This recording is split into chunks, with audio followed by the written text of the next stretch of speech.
Yeah, we're kind of thin in here. Did you get an agenda? Great. I have one on my phone. Here, you can sign in, sir. If you would.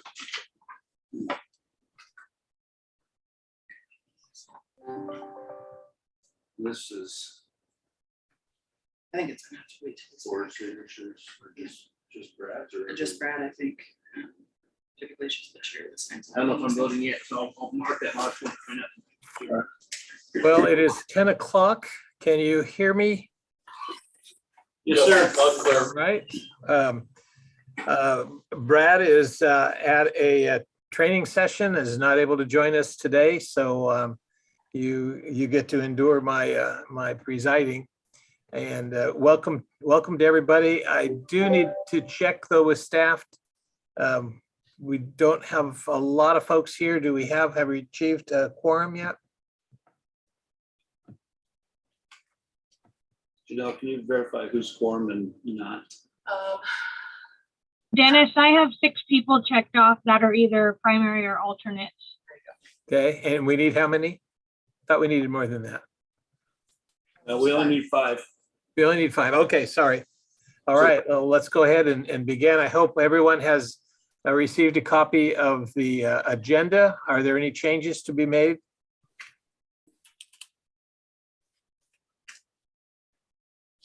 I would move approval of the agenda as submitted. All I'll right. second. I'll second. Okay, let's see. Alan made the motion to approve the agenda, and I heard Kurt first. Sorry, whoever. Jim, I guess. Any discussion? Is there anyone opposed to the motion? All right, that motion is approved unanimously. Next, approval of the minutes from our last meeting.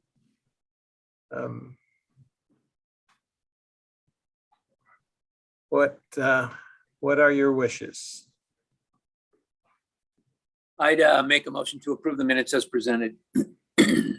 I'll second. Okay, we have Kurt Saha making the motion to approve the minutes and Jim Kelly seconded. Any further discussion on that motion? Hearing none. Is there anyone opposed to the motion? All right, I will declare the motion approved unanimously. Is there any member of the public who wishes to bring an item to our attention that's not already on the agenda?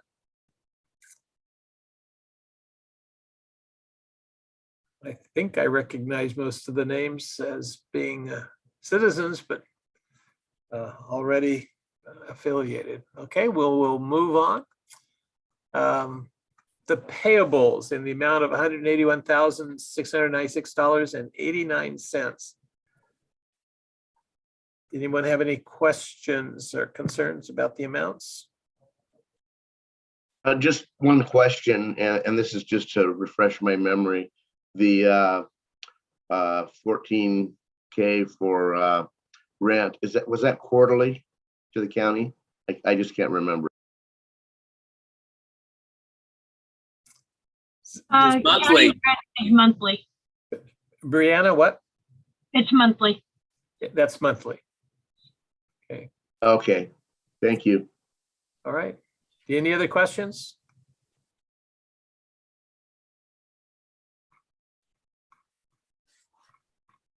All right, gentlemen, what are your wishes? I Motion would to move approve the approval. payables. Okay, I'll second it. Okay, Jim, was that you that made the motion? All right, and Alan seconded. Any further discussion? Hearing none, is there anyone opposed to the motion? Hearing no objections, this motion carries unanimously. Next item is the recommended, let's see. Let's get back to the agenda here. The issue we have before us on item number 6 is the question of the hybrid meeting for future board members.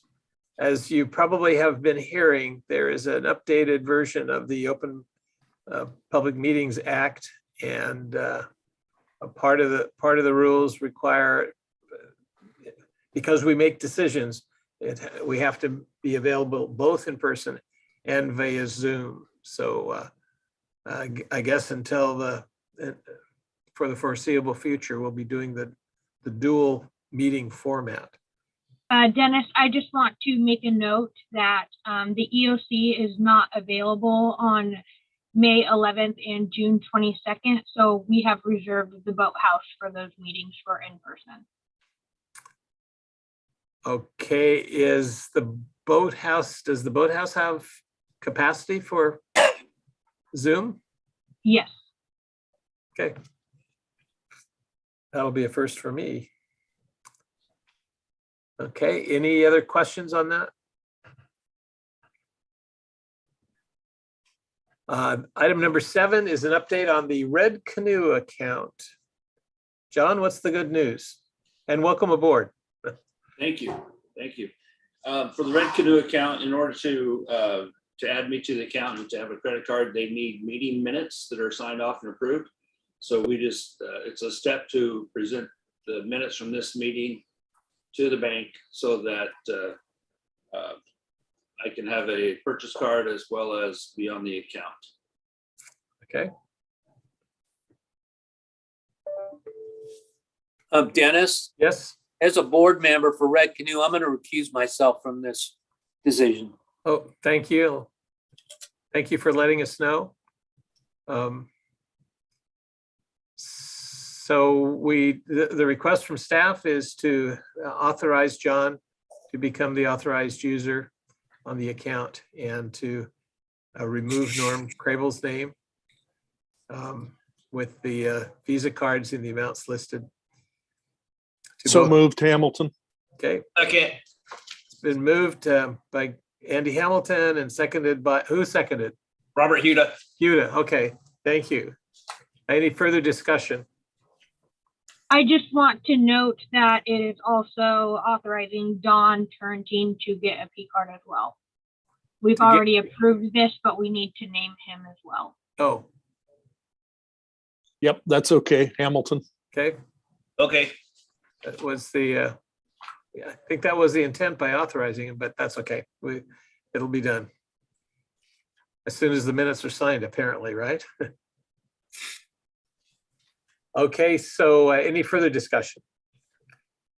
Are there any objections to the motion? Hearing none? That motion is carried unanimously. Now for the really juicy stuff, the law attack update. Is that Huta? Nope. Nope. And Chief Criminal Deputy Troy Brightbill's out of town for training. Uh. And I don't see anyone else from the law tax side of things. I think we're just moving forward with the CAD plan, all the training. I know Longview's done training. And I think all the other agencies, at least from the law enforcement side, are done. Yeah, correct, we Ron? have dispatch training this next week. Yep. And we're moving ahead on all the Spillman integrations. Yep. So we're ready to go on the law side to move to CAD effective Okay, June 7th. cool. All right. And how about the fire tech? Brandon Poff reached out to me and told me that there is no update. They meet again on May 9th, I believe it is. Okay, are there any comments from board members? I do have one. I wanted to let you know that I have accepted an appointment from the Washington State Association of Counties to join the State Interoperability Executive Committee that meets periodically. They're the agencies that are trying to make sure that the radio systems can communicate with each other across the board. And if there are any questions or concerns that any of you all have, let me know if I can be of assistance in making sure we've got that interoperability. We sometimes discover in the midst of emergencies that equipment's been purchased that hasn't been, that doesn't work. And I know that was a few years ago we found that out. So I thought I'd be there to find out about it. There was an interesting discussion at last week's meeting that I think is kind of important for you all to know. The staff made a recommendation that was approved by the rest of the board that all purchases statewide of wireless communication systems equipment has to be approved by this committee. Now, I'm not sure that's legal. I don't think the law gives them the power to do that. I raised that point and they voted it in anyway. And it was like, that just slows everything down to have another review committee doing that. So that was, just to let you know, I caused a scene in my very first meeting, so I may be blackballed, I don't know. But you might just be aware as you're buying, all the agencies, as you're buying new radio systems, you might get a call from this mysterious interoperability committee. I can barely pronounce the name, but let me know if you continue to have concerns or if you get challenged with, I don't know how they find out all your purchases because we don't have that system, but who knows? Yeah, I thought it was a terrible overreach of power and authority. So Dennis, and this deals with wireless communications, is that Yes, correct? that's what, yes. Are there concerns that different vendors may not speak with one another? I mean, they didn't really explain it. The state law that authorizes the committee says that they're to coordinate, which I understand that. I mean, that makes sense. But they decided to change the bylaws to same language, except they changed coordinate to approve. And that's a pretty, well, like I said, I don't think it jibes with the state law. So sure. One of the other things that may be of concern is if there are any of the agencies locally that use the 4.9 spectrum. Apparently Washington State uses that spectrum a lot, but nationwide it isn't that well used, and the feds are seeking to take it away and reallocate it to somebody else. So that's the second kind of issue that waved a red flag. Although I don't know if 911 uses the 4.9 spectrum. That's probably a Deanna question or something. Maybe Dan knows. Typically where we see that are on point-to-point connections, and State Patrol has used those extensively throughout the state, just making getting communication between, say, a communication center and a detachment, a headquarters or office for State Patrol. Yeah, they use the 4.9 gigahertz a lot, just point to point, but why the feds want to take it, I don't know. And this, if I may, is this, to Kurt's question, I think it's less about wireless as far as cellular service and more about wireless as far as radio. Yes. Specific. Yeah. Well, it'll be interesting. We have on our Calus 2 agenda tonight to approve purchase or replacing all of our portable radios. So I'll have to ask staff if they've run into anything with that. Well, you might not want to ask. I didn't bring it up, but like I said, I raised the objection, so who knows? They may be re-looking at it. They didn't have an attorney general there to advise us. So yeah, that'll be interesting to see. I know ours will be through the state bid process. So yeah, I guess that's one way they would find out is that's true. That's true. through that, but time will tell. All right. Well, I think it is time to move on to the director's report. John, this is your part of the meeting. All right, as far as to staffing, we currently have 18 dispatchers to the floor and 2 in training. And we have a conditional offer with already extended to 1, and we're extending another conditional offer today, pending backgrounds and physical exam, et cetera. And we have 2 more in the pipeline that we're still in the process of interviewing and vetting to see if they would be quality candidates. So we're in okay shape staffing wise, and still looking for more people. So anything to add to that, for staffing? Okay. Just that two of the 4 have some experience, and so hope is that they would be shorter terms and be able to be on board helping us sooner. Yeah, one considered laterals. At least one of them is, One would be. and one's still in training at their agency, but signed off on 2 of the subsections, so, but still better than the person on the street. So, Yeah, so the conditional offers, one of them does have, I believe, 6 to 9 months experience already, and one has 1.5 years and is already signed off dispatcher. So we're very hopeful for those 2. As to climate and culture, it's no secret, we all know that's a thing. We are working on that. We've already gotten some buy-in on a couple of ideas, and that's an ongoing thing. It's new, so I don't have an update for you, but I will have more information as we go forward as to how we're working to improve that process. Again, this is my 3rd week, so I don't have all of the answers or magic wand, but we'll have more answers as we progress. The facility update. John, excuse me, before you move on, I always have to smile at this item on the agenda, climate and culture, because from the first meeting that I had as commissioner liaison with 911 when it was with the county, the complaint was the basement fear of flooding. So as long as the water's not on the floor, I think we're in good shape for the climate and culture part of the meeting. Yeah, the carpet only gets squishy sometimes. Okay, well, that's good. As to our facility update in the building, our new construction, we did meet with the architects and the contractor this week, and things are moving along. Our new anticipated substantial completion date is now June 22.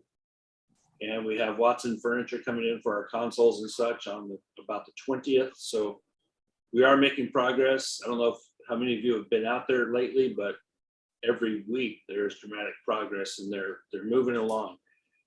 The contractor Patriot, they've provided a new not superintendent, what do you call it? Project manager, a new project manager, and the superintendent for the construction company is now saying that, why didn't we have this guy long before? Because he's that good. He's also brought in a couple extra people. They've already found a couple of issues with supplies that weren't ordered, et cetera, and they've already taken care of that. So this new project manager is really, really helping us out and making big strides. So we're of course behind from where our initial ideas were, but we're making good progress now and moving in the right direction. And if any of you would like to visit the site, please let us know. We'll reach out. We do want to let them know ahead of time so they can let us know if it's a hard hat day or not, et cetera. So if you do want to visit, please let me know and we'll make that happen for you. But we're to the point where we've got all the glasses in, windows, doors, paint is up, the exterior walls are being completed, about half of it's there now, so we're in good shape, moving right along. Another thing, as far as building, we do have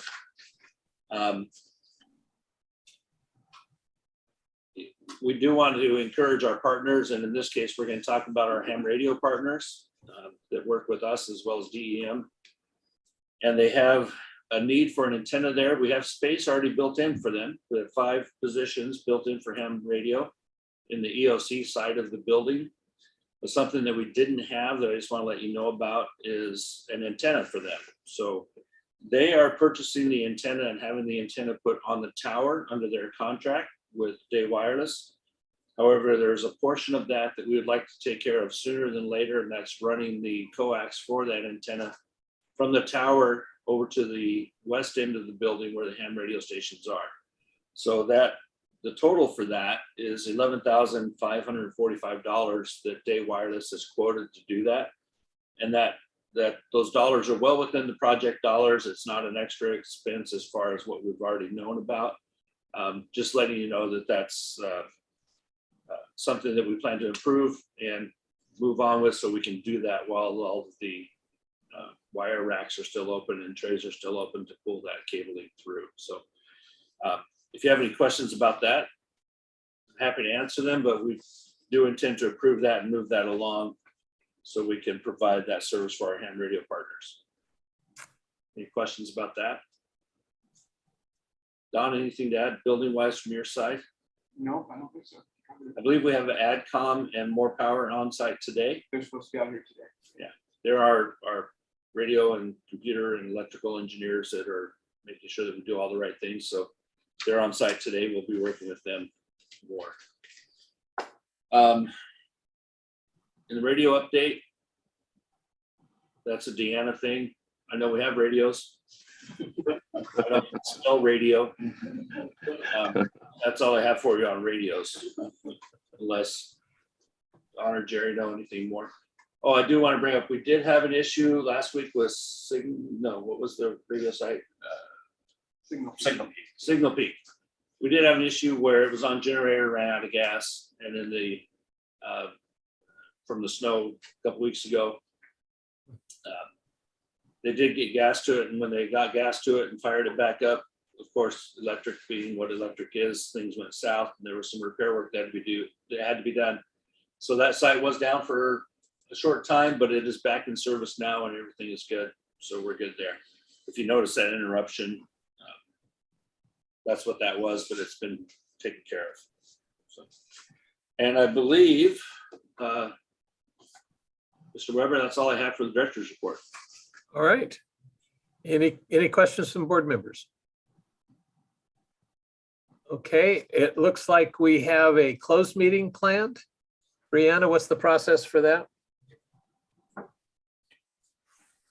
I believe I just end the live stream. I'll get out of here. Board members, they stay and can discuss. Yeah, it'll be closed session after, so we'll adjourn the meeting, call it good, and then we'll go into closed session to discuss our meeting. And the closed meeting is for what purpose? Information for bargaining with the dispatcher. Labor negotiations. Okay, thank you. Do you know how long you expect to take? Hopefully, no more than 15 minutes. Okay. All right, so we'll adjourn this regular meeting and we'll proceed to meet again in a closed session for the discussion of labor negotiation strategy. So those who are staying for that meeting,